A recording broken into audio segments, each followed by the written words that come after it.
বিএলওর number বা নাম তুমি 1 সেকেন্ডে নেই 2002 সালে, তাহলে আমি কি করব, বা আমার ছেলে মেয়ে বাইরে আছে, বা আমার শ্বশুর মশাই মারা গেছেন, আমার শাশুড়ি, মানে অনেক রকমের তোমাদের প্রশ্ন থাকে।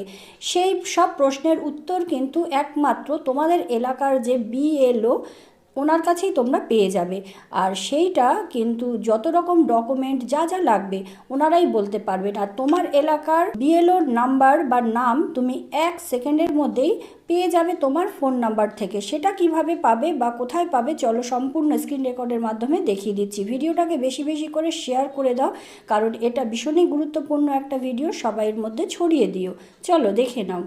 এই যে গুগল ক্রোমে এখানে গিয়ে তোমরা ইলেকট্রাল রোল ওয়েস্ট বেঙ্গল, ঠিক আছে, এইখানে ক্লিক করবে।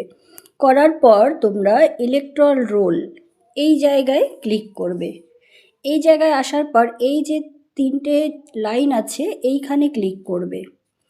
করার পর দেখো তোমার সামনে এই রকম চলে আসবে নো ইয়োর পোলিং বুথ, ঠিক আছে, জাস্ট এইখানে টাচ করবে। এইখানে টাচ করার পর এখানে এপিক নাম্বার লাগবে, তো আমি আমারটা বসিয়ে দিচ্ছি। এপিক নাম্বারটা হচ্ছে তোমার ভোটার কার্ডের অশোক স্তম্ভের ওপরে দেখবে একটা নাম্বার আছে, সেটাই হচ্ছে এপিক নাম্বার, সেটাই বসিয়ে দিতে হবে। এই যে আমি এপিক নাম্বারটা আমার বসিয়ে দিলাম। এরপরে এই যে ক্যাপচাটা আছে দেখছো, এই যে ক্যাপচাটা, এটা কিন্তু যেমন আছে তেমনভাবেই, যদি স্মল লেটার থাকে সেটা স্মল লেটার এই যে নিচের বক্সটাতে বসিয়ে দেবে। চলো আমি এখানে এটা বসিয়ে দিচ্ছি, তো একদম ঠিকঠাক করে বসাতে হবে। চলো এটা আমি বসিয়ে দিয়েছি, দেখো ক্যাপচাটা বসানো হয়ে গেছে।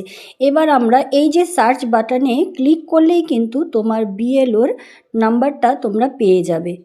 দেখো এই যে আমি সার্চ করলাম, করার পরেই আমার এলাকার সেই বিএলওর নাম্বার আমি এইখানে পেয়ে গেলাম, ঠিক আছে, তার নাম, তার ফোন নাম্বার সব পেয়ে যাবে।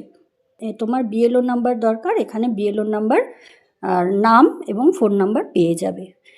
এই যে গুগল ক্রোমে এখানে গিয়ে তোমরা ইলেকট্রাল রোল ওয়েস্ট বেঙ্গল, ঠিক আছে, এইখানে ক্লিক করবে।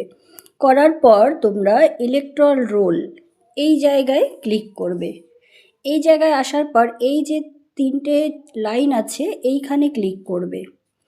করার পর দেখো তোমার সামনে এই রকম চলে আসবে নো ইয়োর পোলিং বুথ, ঠিক আছে, জাস্ট এইখানে টাচ করবে।